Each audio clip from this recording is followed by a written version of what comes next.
लोकतांत्रिक देश में चुनाव कराने की जिम्मेदारी चुनाव आयोग की होती है। अब देश में चल रही चुनावी तैयारियों के बीच कई राज्यों के दौरे पर मुख्य निर्वाचन आयुक्त राजीव कुमार के साथ रहने वाले चुनाव आयुक्त अरुण गोयल ने अचानक अपने पद से इस्तीफा दे दिया। राष्ट्रपति द्रौपदी मुर्मू ने उनके पद का इस्तीफा जो था वो स्वीकार कर लिया। बता दें, चुनाव आयोग में पहले से ही चुनाव आयुक्त का एक पद खाली था।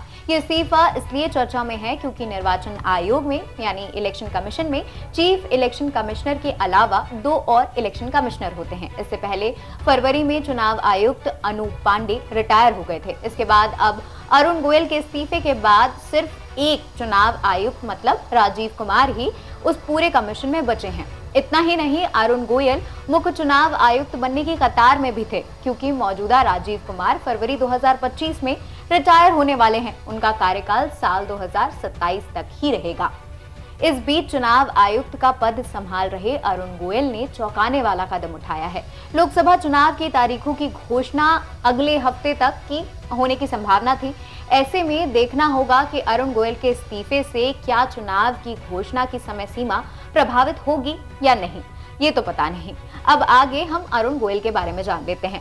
पंजाब के पटियाला के रहने वाले अरुण गोयल 1985 बैच में पंजाब कैडर के आईएएस ऑफिसर हैं। गोयल ने रिटायरमेंट से कुछ महीने पहले ही स्वैच्छिक सेवानिवृत्ति ले ली थी और फिर चुनाव आयोग का हिस्सा बन गए थे। 21 नवंबर 2022 को गोयल ने चुनाव आयुक्त का प्रभार संभाला था। गोयल पंजाब और केंद्र सरकार के कई प्रमुख विभाग में काम कर चुके हैं। अरुण गोयल केंद्रीय उद्योग मंत्रालय में सचिव भी थे। गोयल मूल रूप से पटियाला के ही रहने वाले हैं। उन्होंने अपनी शुरुआती शिक्षा पटियाला से ली, फिर बीए के टॉपर भी बने। आईएएस बनने के बाद गोयल पंजाब के अलावा केंद्र सरकार में कई अहम पद पर तैनात रहे। 37 सालों से अधिक की सर्विस अपने पूरी करने के बाद गोयल भारत सरकार के उद्योग मंत्रालय में सचिव के पद से रिटायर हुए थे। पूर्व नौकरशाह ने चर्चिल कॉलेज, कैम्ब्रिज विश्वविद्यालय, इंग्लैंड से डेवलपमेंट अर्थशास्त्र में विशेष योग्यता के साथ पोस्ट ग्रेजुएट भी किए थे। इसके साथ ही साथ Goyal John of Kennedy school of government, Harvard विश्वविद्यालय और अमेरिका में ट्रेनिंग भी ले चुके थे। आईएएस बनने के बाद गोयल लुधियाना और भटिंडा जिले के निर्वाचन अधिकारी भी रहे हैं। वहीं भारत सरकार में सांस्कृतिक मंत्रालय के सचिव, दिल्ली विकास प्राधिकरण के उपाध्यक्ष, श्रम और रोजगार मंत्रालय के अपर सचिव और वित्तीय सलाहकार और वित्तीय मंत्रालय में संयुक्त सचिव के रूप में कार्य कर चुके हैं। इन सब के बीच जानने वाली बात क्या है वो बताते हैं।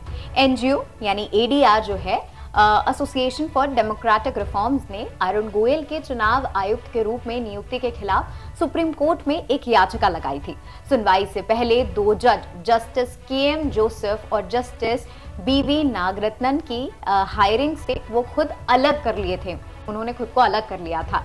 एडीआर ने याचिका में कहा था कि गोयल की नियुक्ति कानून के मुताबिक सही नहीं है। साथ ही निर्वाचन आयोग की संस्थानिक स्वायत्तता का भी उल्लंघन है। एडीआर ने सरकार और इलेक्शन कमीशन पर खुद के फायदे के लिए अरुण गोयल की नियुक्ति कराने का भी आरोप लगाया था। साथ ही गोयल की नियुक्ति को रद्द करने की भी मांग की थी। ये खबर आपको कैसी लगी हमें कमेंट सेक्शन में जरूर बताएं और भी ऐसे खबरों के लिए जुड़े रहें एनवीटी ऑनलाइन के साथ।